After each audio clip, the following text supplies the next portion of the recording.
Hey Bible lovers, I'm Tim Nichols and I'm here to bring you your Nichols Worth, and today from Hendrickson we have an analytical lexicon of the Septuagint. Now I'm not only going to review this really quickly in this video, but I'm also going to make a case for a Greek and English side by side, because this one doesn't quite meet the needs of most pastors and preachers, and I'll show you why. First of all, it is a hardback and it is very well made. It's nice. When you get into the liner, of course, you're going to have your typical paper liner.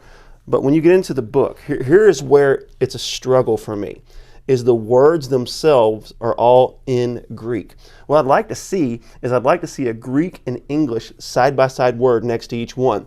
So this is very difficult for someone like myself who has not mastered the Greek language, still working through even understanding the Greek alphabet. So here is what I do to be able to use this. This is not the easiest way to do it. The easiest way to do it is to know Greek. But what I do is I take my Greek-English side-by-side Septuagint and I turn to it.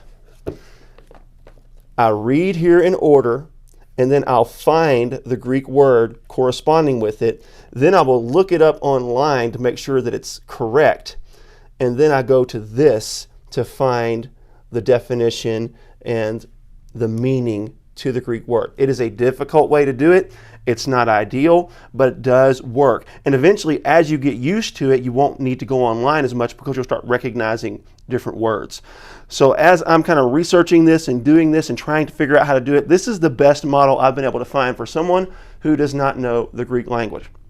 So I'm going to make an appeal to not only Hendrickson, but to anyone that is interested in having a dictionary for the Septuagint. The Septuagint is not real popularly read, but it is a very good source to the Old Testament that pre-exists the Masoretic Text, which goes way back to 1000, but the Septuagint goes into the BCs, the 200-300 BCs, into the Ptolemy dynasty. What I'd like to see Hendrickson do is either offer an updated version of this with the English words next to the Greek words, or just offer a completely different one that offers the Greek and English words together, so folks like me can use it much easier without having to resort to Google, without having to use a side-by-side. It is a little extra step. It's kind of fun, to be honest, to have to go through those extra steps, but in a pinch, it would be really nice to have this thing handy. Just like you have most of your Hebrew English lexicons, I would love to see it in the Greek Septuagint. Again, the Septuagint is such an amazing resource to have,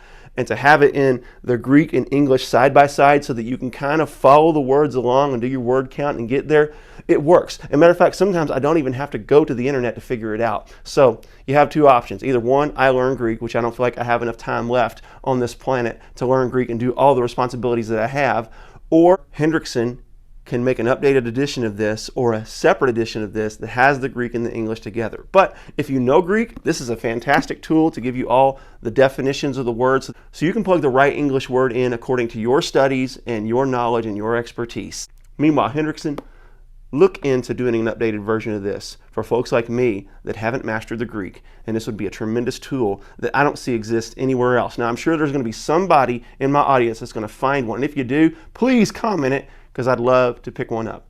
God bless you. Keep calm. Jesus on. This is your Nichols Worth.